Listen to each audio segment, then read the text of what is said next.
Today's daf we're going to be learning is Chullin daf ayin bet, the daf for Shabbat. We're going to get started with a quick review of yesterday's daf. So we saw this unpleasant Mishnah where we have a woman who's in childbirth and the fetus is not making it.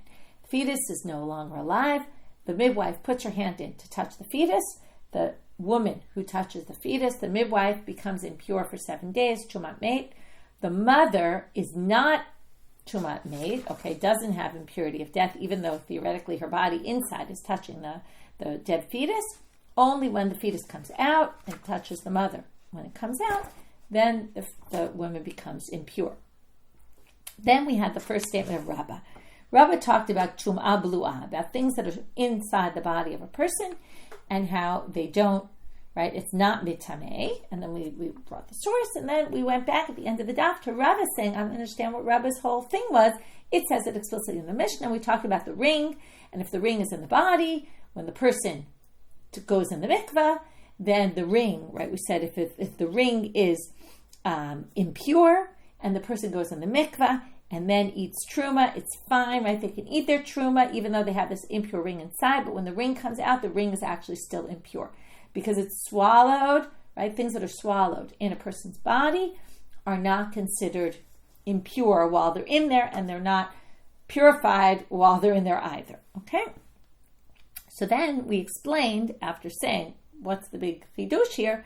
So they explain, Ki ka'amar Rabbah, end of Ayin Aleph Hamud Bet, Kigon shabala shtei taba'ot, echat tme'ah ve'echat Torah, delo mitami le tme'ah leTorah. We're talking about two rings that are inside the body.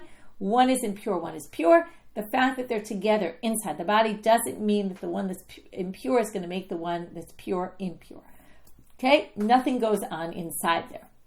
So now we're going to finally bring back Rabbah to our Mishnah, which is V'ha'ubar v'chaya dechet shtei taba'ot damu. Now, what's going on inside the body of this woman as the midwife puts her hand inside, touches the fetus inside, and it passes on impurity? But isn't that like two rings? Right? And the ubar passes on impurity. And we said the two rings, one pure, one impure, they don't pass on impurity. So Amar Rabbah, Shani Ubar Ho'il V'Safo Latzeit. So an Ubar is different because the fetus is planning to come out, right? It's supposed to come out. Because it's supposed to come out, it's viewed as if it's outside and it's not viewed as something inside the body. Well, Rabbah asks a question and says, Amar Rabbah, Ubar Safo Latzeit, Tabat Ein Safo Latzeit? I don't understand. The fetus is supposed to come out, but the ring is not. I don't know if you ever had a foreign body and, you just swallowed something. Had a child just swallowed a marble. Happened on a weekend when my husband was away and we were out of town, and I had to figure out getting to a doctor in some place I don't even live in, and it was a little bit of a crazy situation. But she swallowed the marble, and the doctor just said, watch her stool and check that it comes out. Okay, it was fine. And I watched, it came out, and, actually happened relatively quickly, thank God, and I didn't have to worry. But foreign substances in bodies come out. That's what happens. So that's not really a good answer that the ubar is going to come out, and therefore we view it as out. The same thing would be true with the rings, and if we view it as outside, then one would make the other impure. Ela Amar Rabbah, Rabbah answers instead, Pumbeditai yada tama daha milta. There's a guy from Pumbedita, he knows the answer to this question. Umanu, who is this? Rav Yosef. Okay? And we're going to see the Amar Rav Yosef, Amar Rav Yehuda, Amar Shmuel. So Rav Yosef passes down in the name of Rav Yehuda, in the name of Shmuel.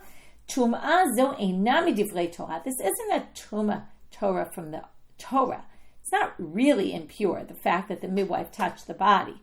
She's not impure 7 days by Torah law, ela midivrei sofrim, but by rabbinic law. So now the Gemara wants to know, wait a minute, my eina midivrei Torah, ela midivrei sofrim. Okay, first of all, we don't know why the rabbis instituted that the midwife would be impure. We're going to see that soon.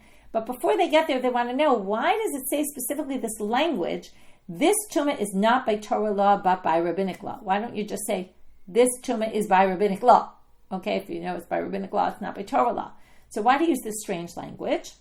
My einam divrei Torah elam divrei sorim. So what is this language? Delo tema aliba de Rabbi Akiva. Now we're going to reference this machloket, Rabbi Akiva, Rabbi Shmuel. What we're going to say is like this. Don't say it's only aliba de Rabbi Akiva. In other words, for sure Rabbi Akiva would agree that this midwife is tameh.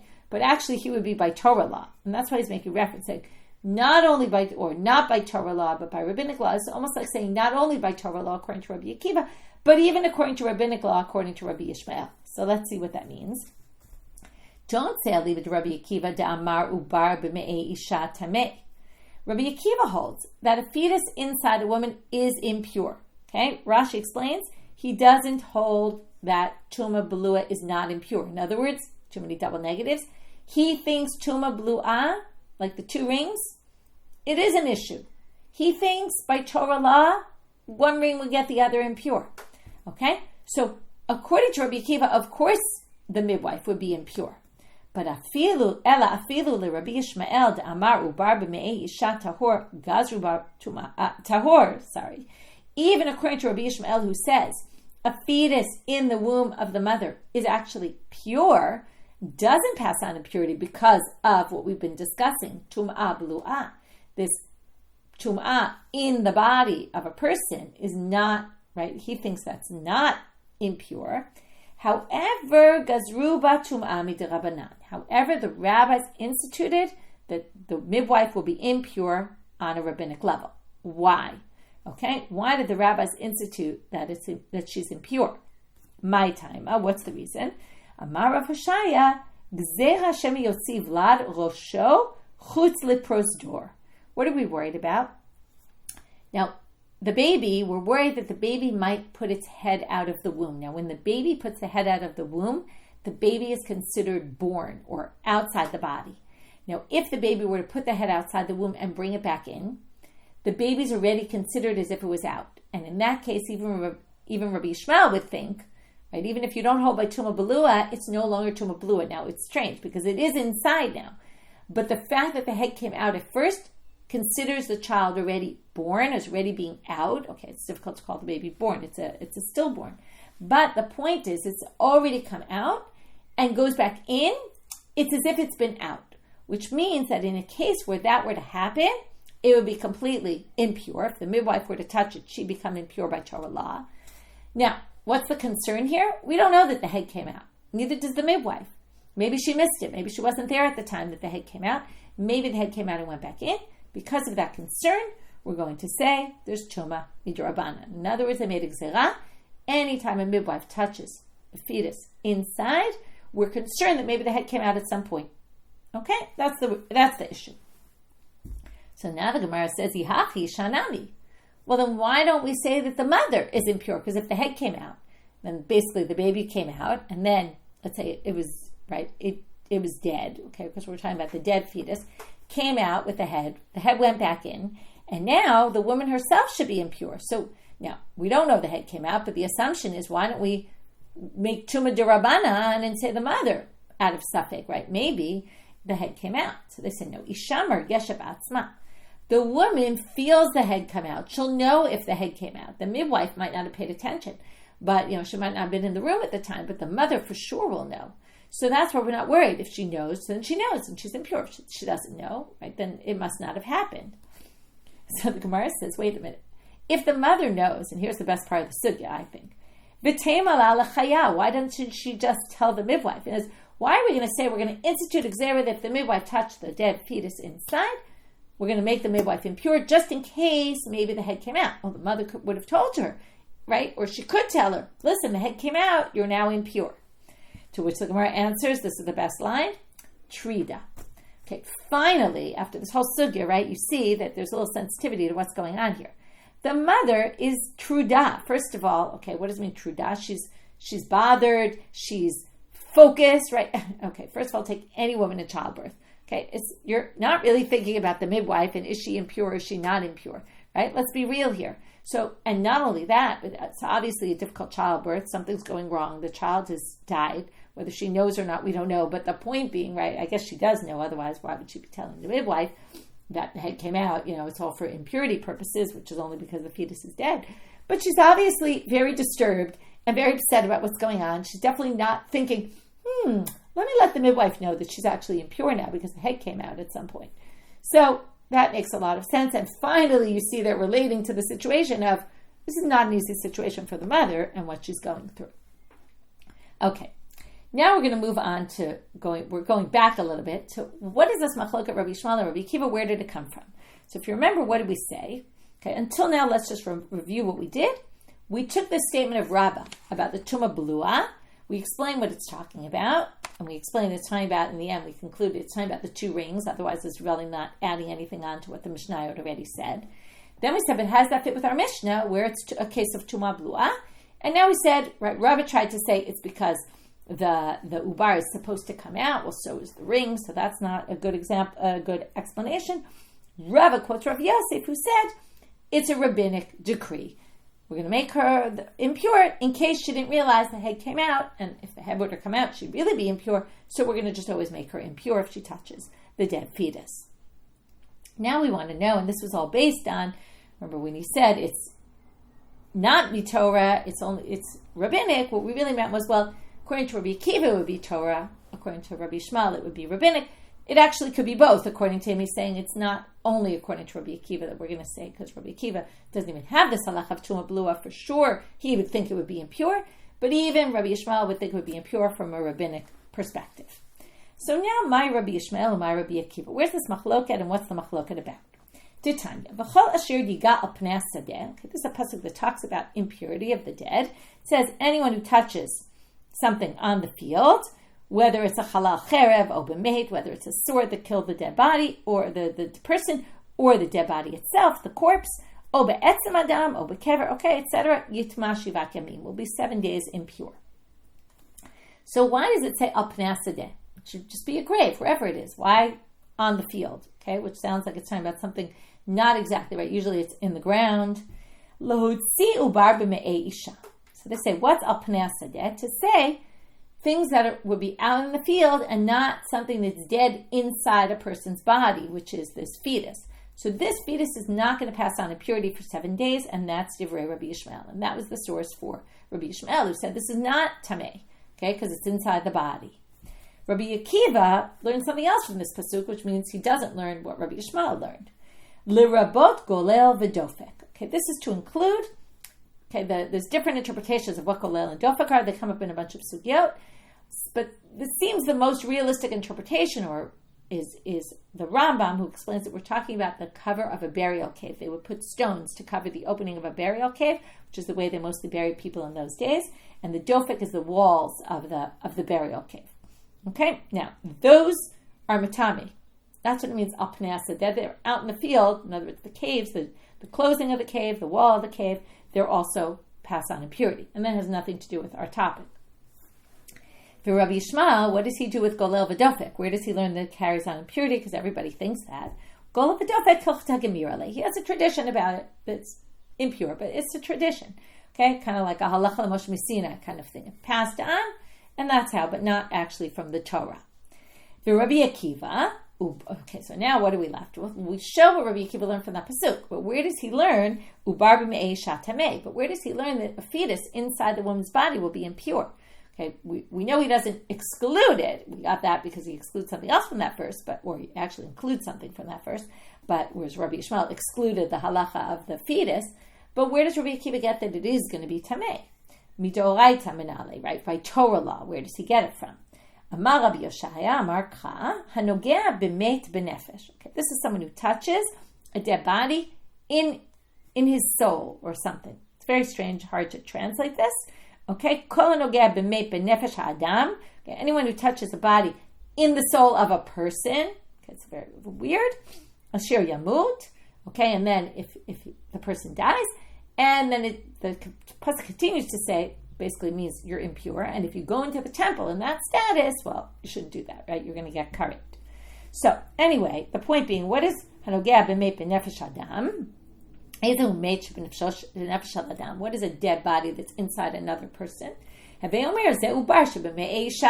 is talking about the fetus that's inside another person. Perfect example of a body inside a person. Okay, and then we're going to say, the pasuk talks about impurity, it must be impure. For Rabbi Yishmael, what does he do with that pasuk? Something completely different. You see, in both these pasukim, Rabbi Yishmael and Rabbi Akiva each have completely different interpretations. He says, this teaches you if you have a quarter log of blood that comes from a dead body, it passes on impurity.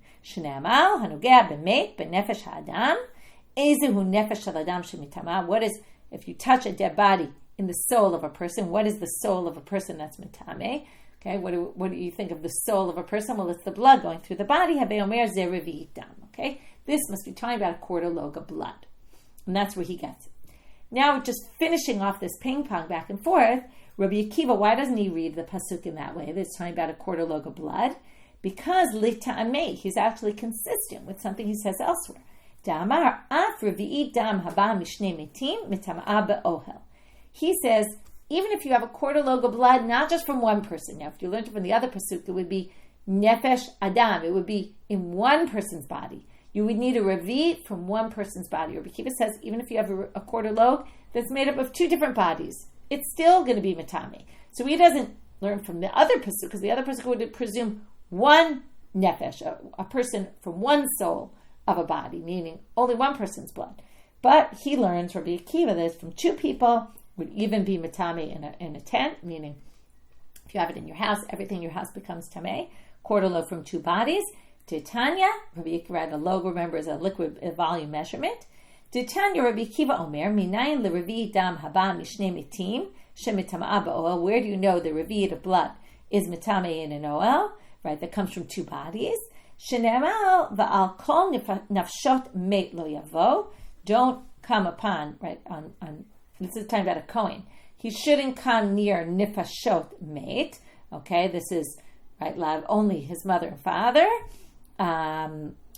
This is the Kohen Gadol. Laviva limo lo yitama. Okay, you can't come on any nifashot meit. Why nifashot? Shtei nifashot v'shiur echad. What they're learning from nifashot is could be two people, but one requisite amount.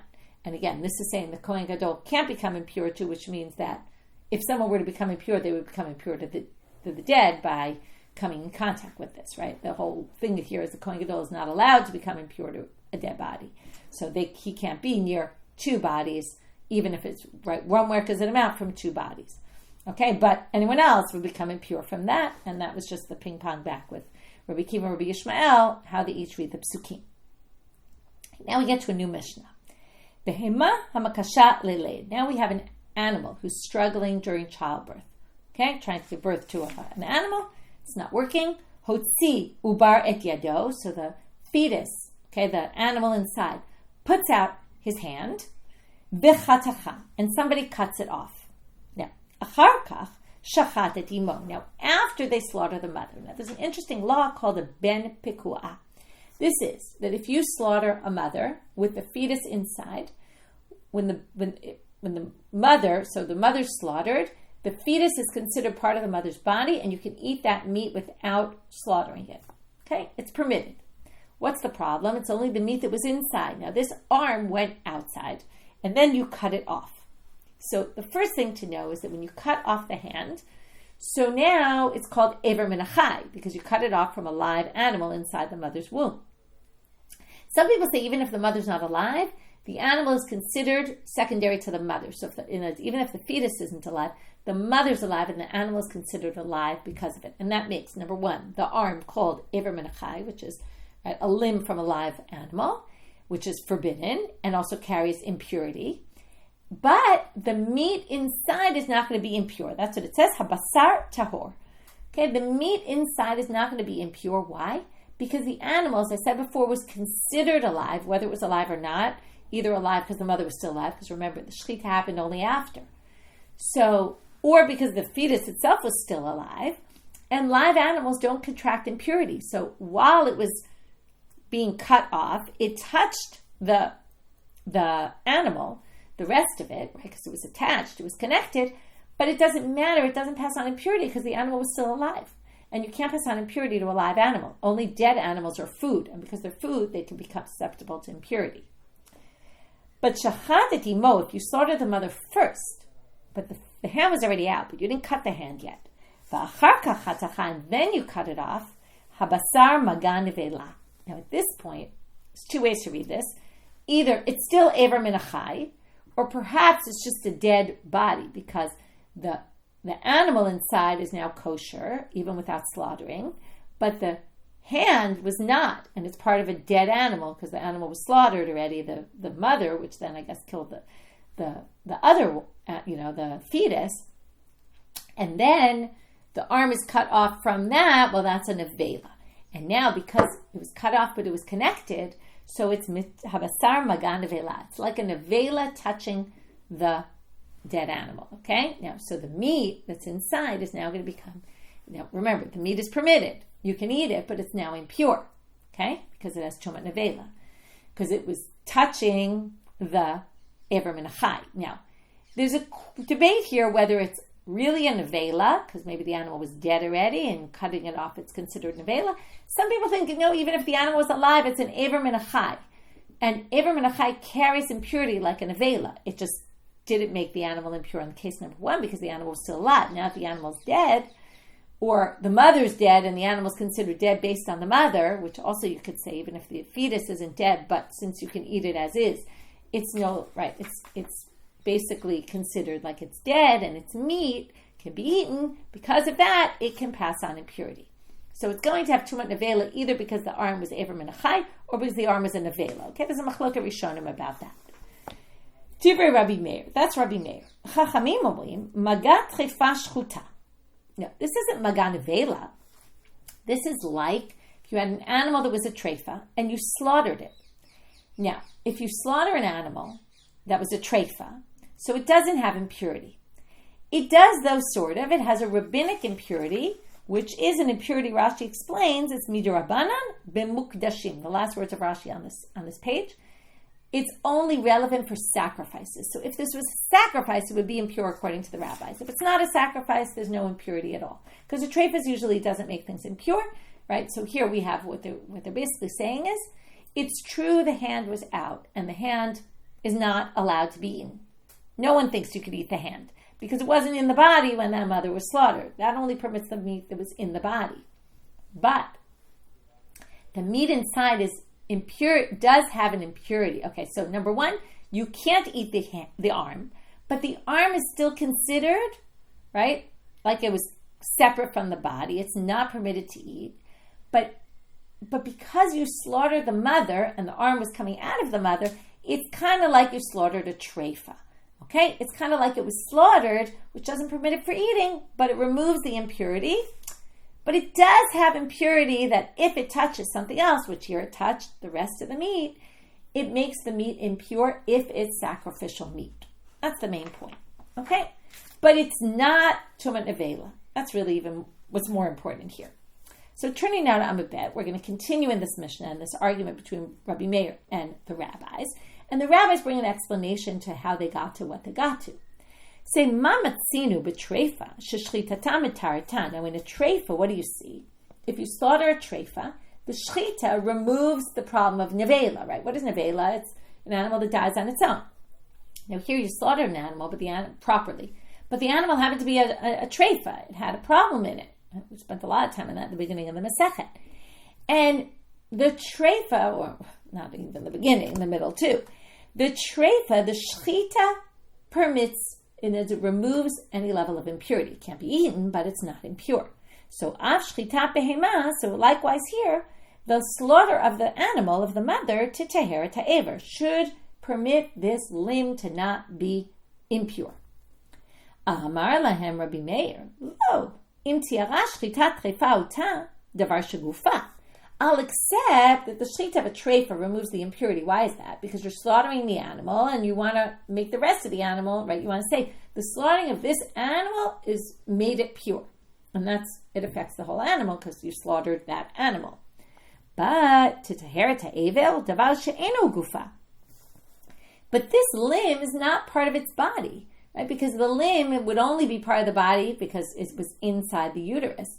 But it wasn't in the uterus because it came out. So it's not part of the body of what you slaughtered. So that wouldn't help here. And that's why Rabbi Meir doesn't think this works and thinks it's going to be like a nevela. Okay, now the Mishnah wants to know, it was so obvious to them, but why is it so obvious? Right? The main argument they're arguing about, they both agree though, that shchita removes the treifa issue. Okay, if there's a treifa, shchita removes not the treifa, but the impurity. It won't be impure like a nevela, like an animal that just died. So how do we know that? Now they both agreed. It's just a matter, do you apply it to this limb or not? But they both agreed. Minayin l'treifa. So what's the source for that? The shchita mitarata. Be'emat me'ah surah b'achila. So we're going to say it like this. A non-kosher animal is forbidden to eat. Af treifa surah b'achila. We're going to compare non-kosher animal to treifa animal. Both are forbidden to eat. I know we often call non-kosher food treif, but it's not. We learned that already. Treif is an animal that's kosher but was sick. Right? Had some sort of, again, with all the categories we've discussed, we know what a treif is. Ma behemat me'ah ein shchitatam b'taratan. Now this is actually the counter argument. Just like a non-kosher animal, shchita is not going to make it any better. Af treifa lo titarena shchita. So a treifa, you would think that shchita is not going to help. But lo, but that's not what we're trying to say. It does help. It helps remove impurity. So lo, what not? It's not the case, because in Mamarta, we're going to differentiate between the two now. A minute ago we said it's the same, but it's not really the same. In Mamarta bebemat me'ah shelo hayta l'shat kosher. A non-kosher animal was never able to be eaten.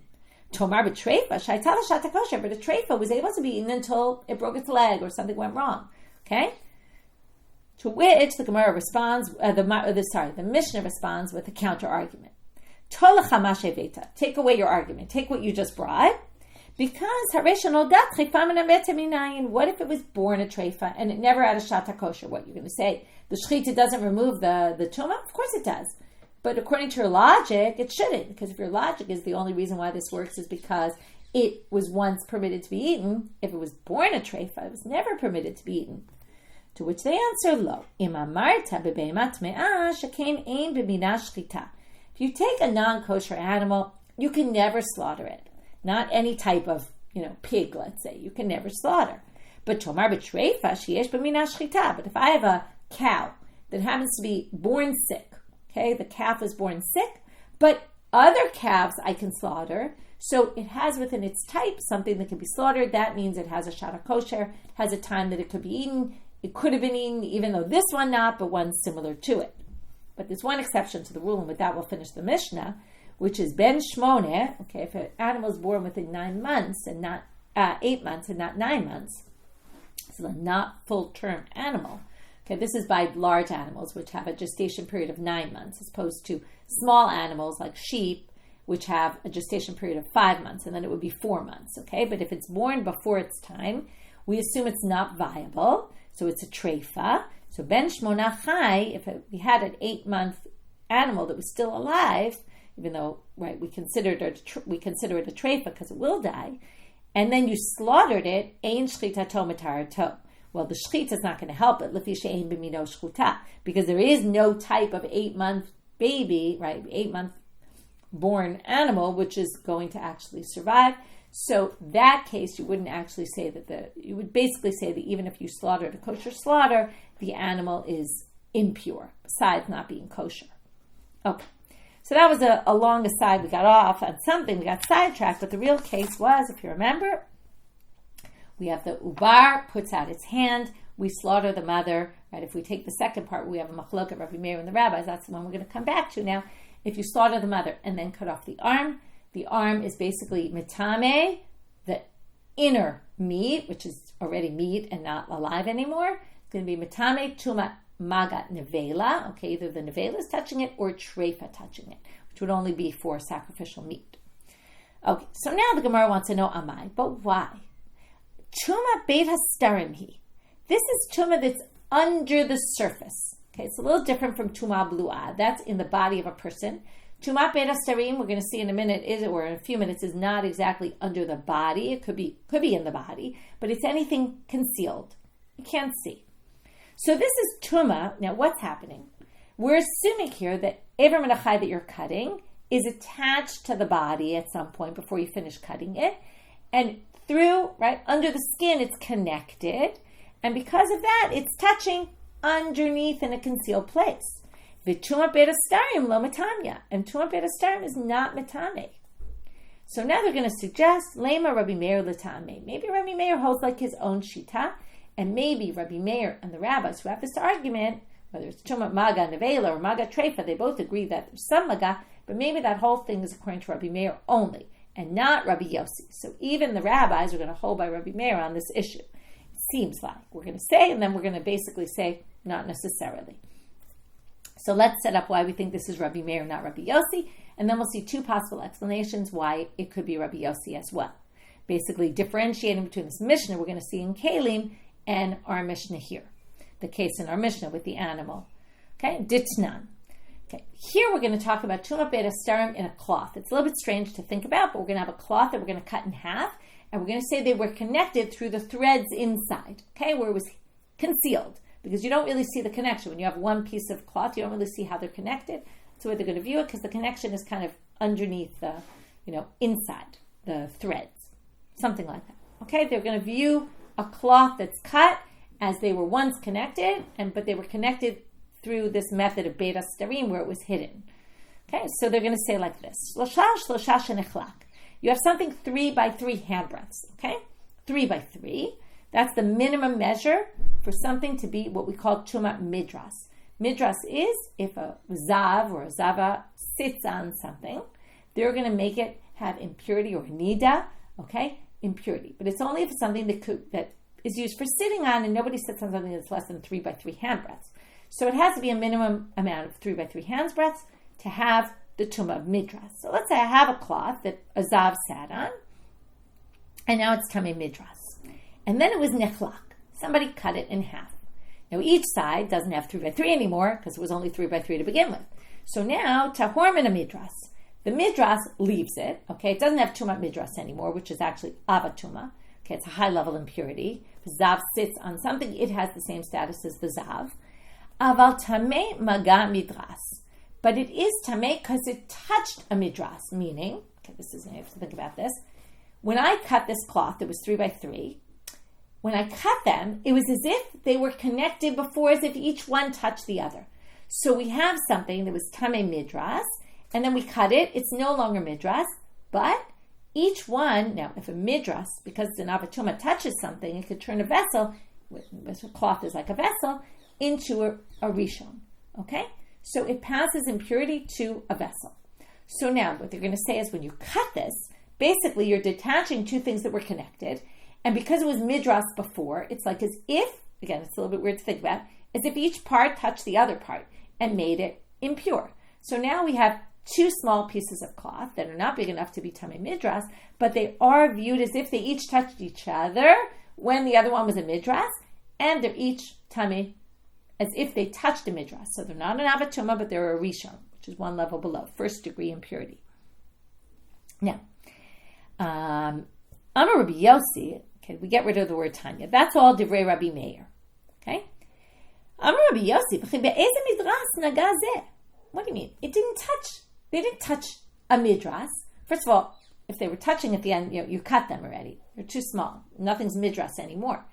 And if you say they were touching before when they were connected, but that was all underneath. Nobody saw them touching. Okay, that was concealed. Because again, we're talking about that the threads underneath the top part of the cloth or something were touching. So he says, and that is his basic point, is this is Tumah Beit Astarim, and Tumah Beit Astarim is not Matame. Okay? And Rabbi Meir obviously thinks it is, because he didn't seem to have a problem with that. Ella, so Rabbi Yossi says, and this is not really important for our purposes, but Ella she'im naga bo zav she'eh tamei maga zav. If the zav had touched it originally, now for a zav to touch something and make it impure, you need much smaller, 3 by 3 fingers breadth. That's much smaller, right? Because there's 4 finger breadths in a tefach, and we're talking about 3 tefachim by 3, 3 hand breadth by 3 hand breadth. Now we're talking about 3 fingers. If you have a cloth that's 3 by 3, which for sure, if you cut this 3 by 3 hand breadths into half, it's more than 3 by 3 finger breadths. So if the zav touched something that small, it would still make it impure. It would be, again, a first degree impurity, not an avatuma, like the higher level. It would be the first degree, a rishon. So basically what they're saying is, if the zav had touched it originally, forget he sat on it, but let's say he also put his hands on it, then when you cut it and you get rid of the midras, but you still have the fact that a zav touched this, even though it's small. Okay, so that I could give you, but not the other.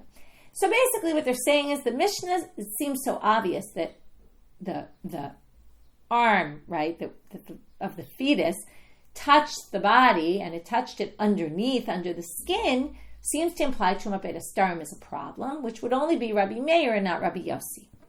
So now the Gemara is going to give 2 answers, as I said before. 1, Lav itmar la. Wasn't it said about that Mishnah? Amar Ula. In other words, wait, you're going to try to compare it to this Mishnah? But Ula came and said about the Mishnah, Lo shanu ela shlosha shlosha. This is only if it's 3 by 3 handbreadths. Shenechla, that was split in half, which is what we thought it was. Aval shalosh al shalosh habaot mi beged gadol. But let's say you have a 5 by 5 handbreadth cloth. And then you cut a 3 by 3 finger's breadth off of that, okay? 3 by 3 by 3 by 3, small. Your big piece is still 3 by 3 handbreadths at least. And now you cut off this 3 by 3 small one, right? 3 by 3 finger breadths. Bishat prishatam me'avihem. Now what's different here is that you're still left with the big cloth that's tamei midras. And as you're cutting that small piece off, it's still attached to something that has tumat midras. In the first case, what did we say? It was 3 by 3, you cut it in half. Well, now the midras leaves it because it's not big enough anymore. But if it remains big enough because you just cut off a small piece and it was much bigger to begin with, bishat prishatan me'avihen mekablot tum'ah me'avihen. As you're cutting it off, it naturally touches and overlaps at some point. So you have something, the big cloth, which is tumat midras, and you have the little cloth, which is not. And now you're going to say, but it's touching the other piece. So as it touches it while you're cutting it, it makes it impure. That's the way to understand our Mishnah. And even Rabbi Yossi would agree with that, because Rabbi Yossi agrees with this case. So Hanami, right, with the cloth. So Hanami b'sha'ah prishatam me'ever mekabel tumah me'evel.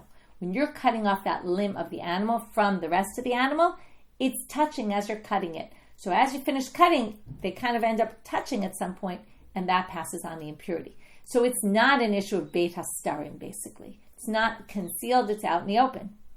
Okay. Ravina, second answer, Amar, and with this we'll finish, begel lav l'chaticha kai, ubar l'chaticha kai. A cloth is not meant to be cut, but a fetus is meant to be cut. Okay, in other words, this v'chol omed lachtoch kechatuch dami. Okay, so now we're going to assume that anything that's meant to be cut, okay, is like it's already cut. Because of that, we're going to say, even if you say that, according to Rabbi Yossi, this cloth is not viewed as touching the other part, it's because it wasn't meant to be separated and then touching as two separate items. But here, it was meant to be cut. Because it was meant to be cut, it's viewed as if it's separate, and then it's viewed as if they're touching each other. So therefore, we're gonna start with that in the next class and show, right, it's as if it's cut. What they really want to say is, I think it's like this.